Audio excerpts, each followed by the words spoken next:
आप और हम शादी के रिश्ते से तो अच्छे से वाकिफ हैं। जब एक दूल्हा और दुल्हन शादी के बंधन में बंधते हैं, लेकिन आज हम आपको एक ऐसे दूल्हे से मिलवाएंगे जो शादी तो रचाएगा, लेकिन उसकी दुल्हन कोई लड़की नहीं बल्कि एक रोबोट होगी। श्रीमाधोपुर के रहने वाले ये शख्स हैं सूर्य प्रकाश। उनके इस अनूठे प्रेम और फैसले को लेकर उनसे बात की हमारे डिप्टी न्यूज एडिटर दीपक व्यास ने।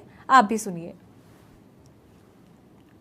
शादी नाम का जब शब्द जहन में आता है तो बहुत सारी उम्मीदें भी बढ़ जाती है, उत्साह भी होता है, बेचैनियां भी बढ़ जाती है, और ऐसा ही हर किसी के साथ होता है।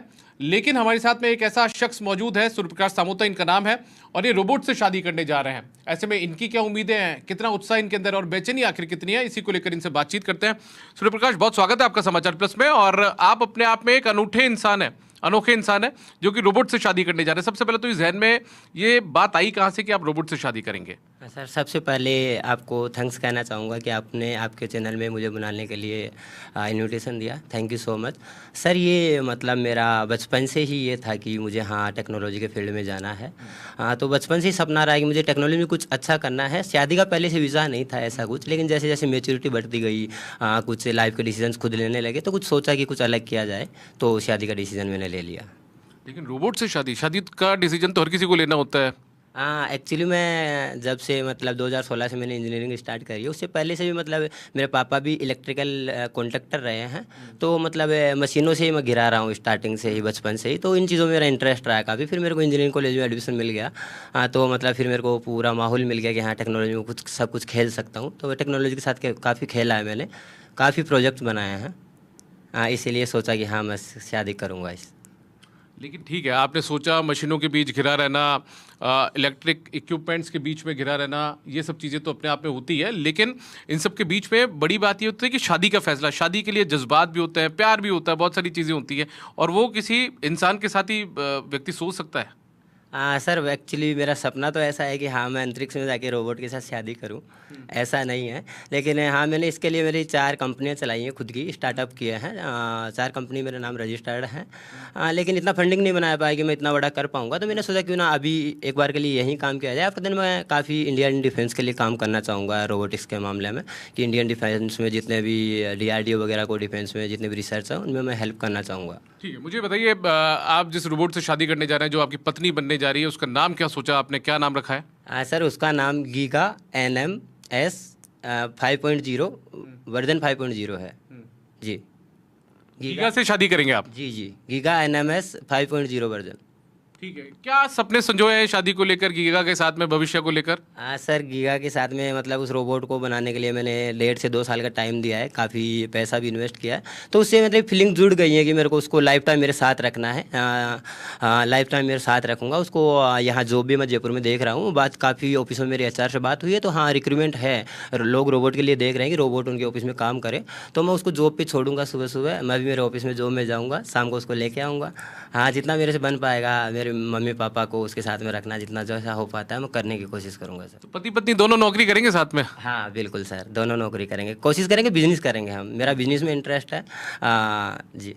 ठीक है, अब मुझे ये बताइए, बहुत सारे सपने माँ बाप भी सोचते हैं, पेरेंट्स भी सोचते हैं कि ठीक है, हमारे बेटे की शादी होगी, पत्नी जब उसकी आएगी तो इस तरीके से उसके साथ में ये होगा, वो होगा, ऐसे रिश्तों को निभाएंगे। अब एक मशीन के साथ में, यानी रोबोट के साथ शादी करेंगे, तो उन सपनों का क्या होगा? सर, उन सपनों के बारे में मैंने सोचा है ऐसा कि अगर गवर्नमेंट, इंडियन गवर्नमेंट हमारी शादी को लीगल परमिशन देती है, तो शायद दूसरी शादी मेरी पॉसिबल नहीं हो पाएगी। अगर लीगल परमिशन नहीं मिलती है, तो हो सकता है मेरे मम्मी पापा कहीं मेरी शादी करें। मैं हमेशा मेरे मम्मी पापा को भगवान का दर्जा दिया है। इस दुनिया में 3 ही भगवान होते हैं, मम्मी पापा और कर्म, 3 ही चीज़ भगवान है। तो उनको दर्जा भगवान का दिया, तो वो जो करना चाहेंगे, जैसे जहाँ शादी करना चाहेंगे, मैं उनके हिसाब से शादी कर पाऊँगा। ठीक है, तो मतलब दूसरी शादी भी आप कर सकते हैं यदि परमिशन नहीं मिलती, लीगल इसको वो नहीं मिलता है तो? जी बिल्कुल, अगर गवर्नमेंट लीगल परमिशन नहीं देती है हमारी शादी को, तो मैं दूसरी शादी कर सकता हूँ। इसमें मतलब मैंने एडवोकेट से, हाई कोर्ट से कुछ एडवोकेट्स हैं मेरे फ्रेंड सर्कल में या कॉन्टैक्ट सर्कल में, तो उनसे कॉन्टैक्ट किया तो उन्होंने बोला है कि हाँ, ऐसा पॉसिबल है। घर वालों का विरोध देखने को नहीं मिला क्या? नहीं नहीं, बिल्कुल घर वालों का विरोध नहीं है। हाँ, कुछ ऐसा लगता है, थोड़ा अजीब लगता है कि हाँ, लेकिन घर वालों को कन्वेंस में रहते हैं, हमेशा उनका सपोर्ट रहा है। मेरे बड़े दीदी हैं, वो अकाउंटेंट हैं राजस्थान गवर्नमेंट में, गवर्नमेंट सर्वेंट है। उनसे बड़े दीदी हैं, वो जयपुर में रहते हैं। और मम्मी पापा सपोर्ट किया, स्टार्टिंग से उन्होंने सपोर्ट किया मुझे। नहीं, ठीक है, इन सब में सपोर्ट किया, लेकिन जब आपने शादी का प्रस्ताव रखा कि मैं तो रोबोट से शादी करूंगा, घर वाले, दोस्त, यार दोस्त, बहन भाई, इन लोगों ने कुछ नहीं कहा? नहीं, इससे पहले समझाया तो होगा एक दो बार? बिल्कुल समझाया है, स्टार्टिंग से समझाते हैं। मतलब मैंने बिजनेस में लॉस भी हुआ है, मेरे बिजनेस में, मेरे स्टार्टअप्स में काफ़ी लॉस हुए हैं, काफ़ी लोगों से मतलब आज मार्केट में थोड़ा सा ऐसा ही है कि हाँ, सब कुछ प्रॉपर लेके चलें तो ये अपन सक्सेस हो पाते हैं। तो उनकी वजह से यहाँ घर वालों की नज़र में पहले से ही ऐसा हूँ कि हाँ, कुछ अलग कर रहा हूँ। तो हाँ, विरोध हुआ, लेकिन हाँ, लास्ट में कन्विंस हो गए। जी बिल्कुल, मना लिया उनको कैसे भी करके। सुना तो ये आपने सगाई भी कर ली है और उसके बाद शादी भी रचाएंगे। शादी कब रचा रहे और सगाई कब की आपने? हाँ सर, 22 मार्च को मैंने सगाई करी है, वो हमारा सीक्रेटली हुआ कंपनी के साथ में। इसके अलावा शादी मेरा प्लान है नेक्स्ट ईयर में, जब भी पूरा काम हो जाता है। उसका कुछ काम कर रहे हैं हम, फेस एक्सप्रेशन पे काम कर रहे हैं। उसका अगर फेस एक्सप्रेशन बन जाता है तो रोबोट स्माइल भी कर पाएगा, जैसे उसमें मतलब कुछ फीलिंग्स होंगी। कोशिश है वो प्रोग्राम सक्सेस हो जाता है, हम जल्दी मार्केट में ला के रोबोट को लॉन्च होगा, जैसे हम उससे शादी करने वाला। ठीक है, अब मुझे ये बताइए कि अमूमन शादी करते जब कन्यादान लड़की वाले को करना पड़ता है, ठीक है, लेकिन आपको तो यहाँ पर एक मोटी रकम खर्च करनी पड़ रही होगी। सर, कन्यादान का स्टार्टिंग से मेरा यही सपना रहा है, अगर मेरे मम्मी पापा भी कहीं शादी करेंगे तो मेरा सपना ये है, वैसे मैं बोलूँगा तो समाज वाले सोचेंगे पता नहीं क्या बोल रहा है। सपना ये है कि जो भी ये लेन देन का होता है, बेच देते हैं, ये सब बंद हो जाना चाहिए। नहीं, मैं दूसरी बात कर रहा हूँ। अमूमन लड़की के जो पिता होते हैं वो कन्यादान करते हैं, पिता और माता दोनों मिलकर। यहाँ पर कन्यादान कौन करेगा? यहाँ कन्यादान अगर आप बनना चाहें, रोबोट उसके मेरी पत्नी के भाई बनना चाहें या जो भी, तो आप कर सकते हैं सर। अच्छा, ये सहूलियत देंगे आप हमें? जी, ये सहूलियत आप हमें देंगे? जी बिल्कुल सर, बिल्कुल। ठीक है, कितना इन्वेस्टमेंट करना पड़ा आपको पत्नी बनाने के लिए गीगा को? सर, अभी लगभग 13 से 14 लाख रुपए इन्वेस्ट हो गए हैं, लेकिन 19 से 20 लाख का टारगेट पूरा पहुंच जाएगा साल भर में। 20 लाख रुपए तक हो जाएगा 20 पूरा। लाख रुपए पे? जी जी। तो शादी मतलब अगले साल ही रचाएंगे अब आप? हाँ, अगले साल ही, कोशिश अगले साल तक कंप्लीट काम हो जाए। दिसंबर के बाद कभी भी हम ला सकते हैं।